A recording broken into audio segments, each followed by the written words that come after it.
সুপ্রিয় দর্শক, আপনাদের সকলকে আমন্ত্রণ জানাচ্ছি বৈশাখী টেলিভিশনের স্বাস্থ্য বিষয়ক নিয়মিত আয়োজন বৈশাখী হেলথের আজকের পর্বে। পুরো আয়োজন জুড়ে আপনাদের সাথে থাকছি আমি ডক্টর ইফা জান্নাত ইফা। দর্শক, আজকে আমরা কথা বলবো অ্যানাল ফিশার এর ক্রনিক অ্যান্ড অ্যাকিউট এই দুইটা টাইপ নিয়ে। এ বিষয়ে কথা বলার জন্য স্টুডিওতে আমাদের মাঝে উপস্থিত আছেন একজন অত্যন্ত বিশেষজ্ঞ সার্জন। আমাদের মাঝে উপস্থিত আছেন ডক্টর মোহাম্মদ খলিলুর রহমান অপু স্যার, সহকারী অধ্যাপক, সার্জারি ডিপার্টমেন্ট। স্যার চেম্বার করছেন অরোরা স্পেশালিস্ট হসপিটালে। আসসালামু আলাইকুম স্যার, আপনাকে আমন্ত্রণ জানাচ্ছি আমাদের আজকের আয়োজনে। ওয়ালাইকুম আসসালাম। স্যার, যেহেতু আজকে আমরা অ্যানাল ফিশার নিয়ে আলোচনা করব, আমরা তো জানি যে অ্যানাল ফিশারের দুইটা আলাদা পার্ট আছে, একটা অ্যাকিউট অ্যানাল ফিশার আর একটা ক্রনিক অ্যানাল ফিশার। তাহলে এই যে অ্যাকিউট অ্যান্ড ক্রনিক এই দুই ধাপের মাঝে পার্থক্যটা কি? আচ্ছা, আসলে প্রথমে অ্যানাল ফিশার সম্বন্ধে একটু বলি। আমার মনে হয় অ্যানাল ফিশার আমাদের দেশে যেই মলদ্বারে যে রোগগুলো হয় পুরুষ মহিলা মিলিয়ে এর মধ্যে সবচেয়ে কমনেস্ট যে ডিজিজ তার নাম হলো অ্যানাল ফিশার। ফিশার মানে হলো ক্ষত বা ঘা, মানে অ্যানাল ফিশার মানে হলো মলদ্বারে যদি কোনো ক্ষত থাকে সেটাকে আমরা আসলে অ্যানাল ফিশার বলি। সেই অ্যানাল ফিশারটা আপনার অ্যাকিউট হতে পারে। অ্যাকিউট মিনস খুব কম সময়ের জন্য, এবং ক্রনিক মানে অনেক দিন থেকে আছে যদি আমরা সোজা বাংলায় বলি, এবং এটা একটা টাইম ডিমার্কেশন আছে। দ্যাট মিনস 1.5 মাস পর্যন্ত, যদি 6 উইকস পর্যন্ত যদি একটা মলদ্বারে কোনো পেশেন্টের ফিশার থাকে তাহলে সেটাকে আমরা বলবো যে অ্যাকিউট ফিশার। 6 উইকসের বেশি, দ্যাট মিনস 1.5 মাসের বেশি থেকে যদি থাকে তাহলে সেটা ক্রনিক। মানে একটা পেশেন্টের যদি 3 মাস থেকে মলদ্বারে কোনো ক্ষত থাকে তাহলে সেটা ক্রনিক অ্যানাল ফিশার বলবো আমরা। আচ্ছা স্যার, এক্ষেত্রে আমি একটু জানতে চাইবো যে অ্যাকিউট কিংবা ক্রনিক অ্যানাল ফিশার হওয়ার কারণটা কি, আর পেছনে দায়ী কি? আচ্ছা, ধন্যবাদ আপনাকে। অ্যাকিউট অ্যানাল ফিশার আসলে দুটা কারণে হয়। সেটা হলো যদি আপনার কনস্টিপেশন থাকে, মল খুব শক্ত থাকে, তাহলে সেটা বের হওয়ার সময় মলদ্বার ছিঁড়ে দিতে পারে। দ্যাট মিনস অ্যানাল মিউকোজা ছিঁড়ে যেতে পারে, একটা ব্যাপার। আরেকটা যদি ক্রনিক ডায়রিয়া থাকে, একটা পেশেন্টের ক্রনিক ডায়রিয়া কন্টিনিউয়াস দিনে সে 5-7 বার 10 বার করে লুজ স্টুল যাচ্ছে, তখনও কিন্তু আপনার মলদ্বারের যে মিউকোজা আছে বা অ্যানাল মিউকোজা কিন্তু ছিঁড়ে যেতে পারে। দ্যাট মিনস আপনার খুব বেশি শক্ত পায়খানা হতে পারে, নরম পায়খানা হতে পারে। এটা হলো অ্যাকিউট অ্যানাল ফিশার। আর ক্রনিক অ্যানাল ফিশারের মেকানিজমটা কিন্তু একটু ডিফারেন্ট।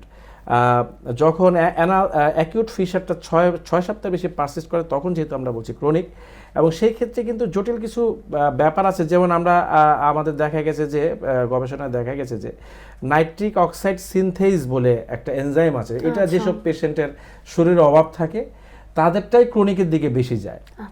সেটা আগে থেকে আসলে ডিটেক্ট করার কোনো উপায় না। আপনি যদি বলেন আপনি কি ব্লাড টেস্ট করে বের করতে পারবেন, আমি বলবো নো, এটা পসিবল না।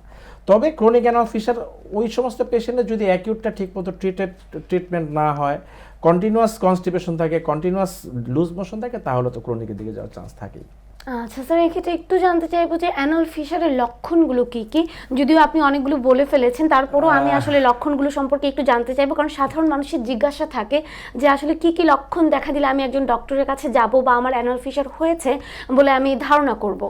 বেশিরভাগ ক্ষেত্রে কি পেশেন্টরা নিজেরাই বুঝতে পারে, কারণ ইটস ভেরি সিম্পল। যে সে একটা হিস্ট্রি থাকে যে ডক্টর আমার এর মধ্যে খুব শক্ত পায়খানা, মলত্যাগ করতে হয়েছে অথবা ডায়রিয়া হয়েছে, তারপর আমার মনে হচ্ছে যে আমার পায়খানা রাস্তাটা একটু ফেটে গেছে, একটা কমপ্লেইন থাকে এবং তীব্র ব্যথা থাকে। পেশেন্টরা খুব ব্যথা নিয়ে আসে, ইভেন সে বলে যে আমার লিকুইড পায়খানা হলেও ব্যথা লাগছে, শক্ত পায়খানা হলেও তো প্রচণ্ড ব্যথা হয়, ইভেন ফ্ল্যাটাস পাস করলেও সে ব্যথার কথা বলে।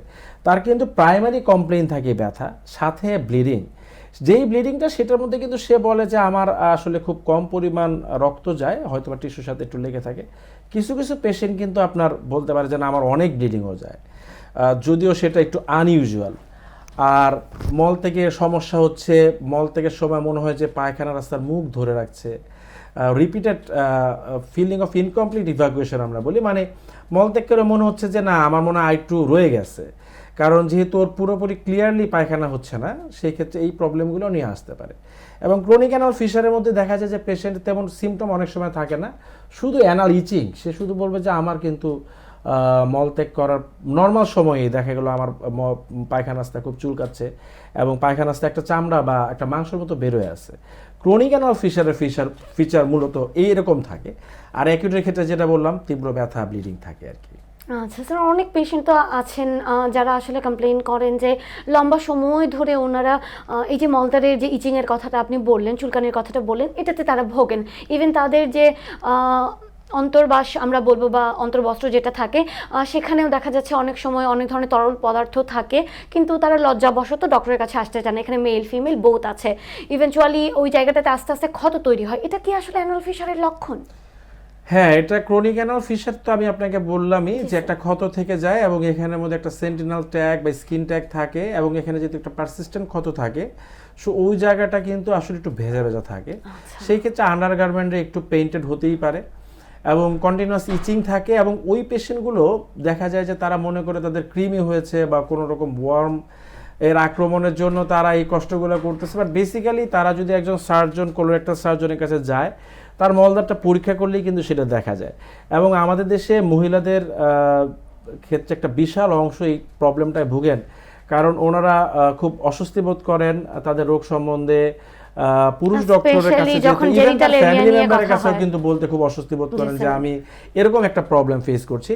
সেই ক্ষেত্রে আসলে প্রবলেমটা দীর্ঘদিন, যদিও এটা ট্রিটমেন্ট কিন্তু আসলে খুবই সহজ এবং সাকসেস রেট খুবই ভালো, সেই ক্ষেত্রেও পেশেন্টটা কিন্তু আসলে অনেক দিন ভোগান্তির মধ্যে পড়তে থাকেন। আচ্ছা স্যার, অ্যানাল ফিশার কি কনজারভেটিভ ট্রিটমেন্ট বা অরাল মেডিসিন বা মেডিকেশনের মাধ্যমে ভালো হয় নাকি সকল ক্ষেত্রেই সার্জারির প্রয়োজন হয়? না, ওই যে বললাম আপনার অ্যাকিউট অ্যানাল ফিশার যেটা আছে সেটা কিন্তু আসলে অপারেশনের কোনো রকম ভূমিকা নেই। অ্যাকিউট অ্যানাল ফিশার আপনার ট্রিটমেন্ট হবে কনজারভেটিভ, দ্যাট ইজ আপনি stool softener, bulk forming stool, that is আপনি ফাইবার বেশি করে খাবে, প্রচুর পানি খাবে এবং মানে বাথরুম মানে মল নরম রাখতে হবে। যদি একটা পেশেন্টের মল নরম থাকে সেই ক্ষেত্রে কিন্তু অ্যাকিউট অ্যানাল ফিশার আপনি ভালো হয়ে যাবে এবং 30% পেশেন্ট কিন্তু আপনার কনজারভেটিভ ট্রিটমেন্টেই ভালো হয়ে যায়। আর এরপরেই আসলে অ্যাকিউট অ্যানাল ফিশার বেশিরভাগ ক্ষেত্রেই আপনার কনজারভেটিভ ট্রিটমেন্টে ভালো হয়। ক্রনিক অ্যানাল ফিশারের মধ্যেও 30% পেশেন্ট কিন্তু আপনার কনজারভেটিভ ট্রিটমেন্টে ভালো হয়, সিমটোমেটিক্যালি ইমপ্রুভ করে। এছাড়া আমরা আরো কিছু মলম, ওয়েনমেন্ট ইউজ করি যেগুলো আপনার মলদারের যেই স্ফিংটারটা যে টাইট হয়ে থাকে, যেটার জন্য সে ঠিকমতো মল ত্যাগ করতে পারে না, সেটাকে একটু রিল্যাক্স করে দেয়। আচ্ছা স্যার, এই ক্ষেত্রে স্যার আমি একটু জানতে চাইবো যে আমরা তো জানি যে ক্রনিক অ্যানাল ফিশারে অনেক সময় সার্জারির প্রয়োজন হয়, তো ল্যাপারোস্কোপিক সার্জারি বা বাংলাদেশে কি কি ধরনের সার্জারি অ্যাভেলেবেল আছে ট্রিটমেন্টের জন্য? পেশেন্টরা এরকম এসে বলে যে আমাকে ল্যাপারোস্কোপির মাধ্যমে আমার অপারেশন করে দেন। Basically laparoscopy is surgical procedure done in abdominal surgery, that is আমি যদি পেরিটোনিয়ামের মধ্যে কোনো কিছু দেখি সেটা হলো ল্যাপারোস্কোপি, ক্যামেরা দিয়ে যদি দেখি। বাট মলদারের ক্ষেত্রে ল্যাপারোস্কোপির কোনো সুযোগ নেই। সেই ক্ষেত্রে আমরা আসলে ক্রনিক অ্যানাল ফিশারের কিন্তু গোল্ড স্ট্যান্ডার্ড ট্রিটমেন্টই আপনার সার্জারি। যে এক্ষেত্রে যে ঘটনাটা ঘটে, পেশেন্টের কিন্তু মলদারের যে স্ফিংটার বা দরজা এটা কিন্তু টাইট হয়ে যায়, আমরা অপারেশন করে জাস্ট সেই দরজাটাকে লুজ করে দিই এবং সেটা আপনি যে আমাদের যে energy source, diathermy, surgical blade, even laser দিয়েও করা যেতে পারে এবং এটার সাকসেস রেট কিন্তু 90 to 100%। And it's very simple surgery, it tax only 10 minutes 15 minutes maximum. মানে একটা অপারেশন খুবই সিম্পল, রোগীর ভোগান্তিও খুব কম এবং খুব দ্রুত সুস্থ হচ্ছে এবং সাকসেস রেট খুব ভালো এবং রিকারেন্স রেটও খুবই কম।